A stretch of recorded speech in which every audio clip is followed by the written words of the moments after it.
Persons convicted of crimes are subject to a wide variety of restrictions and disqualifications that are frequently more punitive and long-lasting than the sentence imposed by the court. Even minor offenses trigger serious and potentially life-altering statutory and regulatory penalties affecting a convicted person's livelihood and status in the community. These so-called collateral consequences of conviction are scattered throughout the codebooks and are difficult to identify, and they're frequently ignored during plea negotiations and at sentencing. Technology has made it easy to access criminal records, and there are few limits on their use to exclude and stigmatize. Given the number of individuals affected, it is easy to see how collateral consequences have become an increasingly important part of civil practice areas as diverse as employment, civil rights, government contracts and benefits, immigration, and family law. In recent years, encouraged by Supreme Court decisions, the bench and bar have begun to recognize their responsibility to consider collateral consequences within the criminal case itself. This book is the first attempt to address, in a comprehensive fashion, the range of legal and policy issues raised by collateral consequences. It surveys the many different types of consequences, reviews constitutional and regulatory grounds for challenging their application, and describes ways of avoiding and mitigating their effects. It is intended to provide practical guidance for criminal law practitioners and civil practitioners in many different practice areas, and includes review of recent law reform proposals that will make it easier to understand and manage these secret sentences. I teach a criminal defense clinic, and my students are constantly dealing with the collateral consequences of their clients' convictions. For prosecutors, defense lawyers, and judges, the book offers an overall landscape of the many varied ways a criminal conviction can affect the life of an individual, from the types of consequences that flow from a conviction to the real meaning of a criminal record.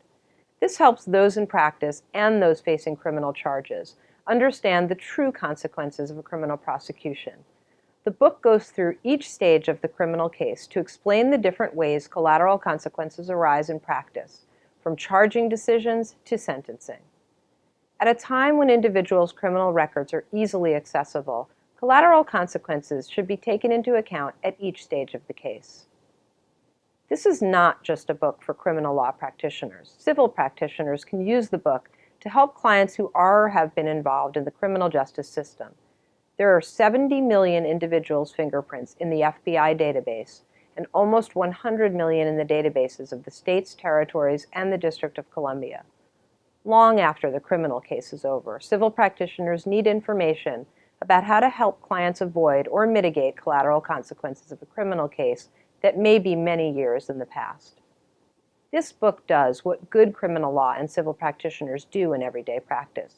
Pay attention to the whole client, to all of the important consequences of contact with the criminal justice system for that client, consequences that extend well beyond the criminal courthouse doors. Collateral consequences don't just matter to people with criminal records. They matter to everyone. Disenfranchisement changes the outcome of elections.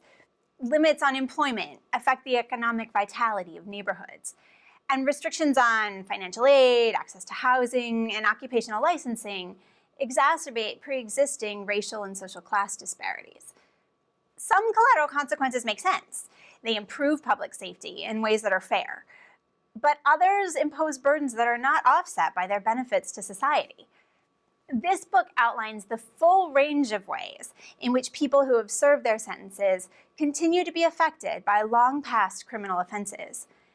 Doing so helps make these invisible punishments more visible in ways that we hope will help promote thoughtful reform. The good news is that lawyers and lawmakers are becoming increasingly aware of the problems caused by excessive collateral consequences. The U.S. Attorney General has called on state officials to revisit their state codes and to repeal unnecessary restrictions. And groups like the American Bar Association and the Uniform Law Commission have proposed ways in which judges or other designated decision makers might be authorized to grant relief when appropriate. A few states, like Ohio and North Carolina, have even passed laws making it easier for people with criminal records to find work and to reintegrate into their families and communities. We are confident that these efforts are just the beginning of a move toward greater transparency and more careful legislation in this too long overlooked area of law. This book is a resource that engaged citizens, lawyers, and lawmakers can use in their efforts to advance much needed legal reform.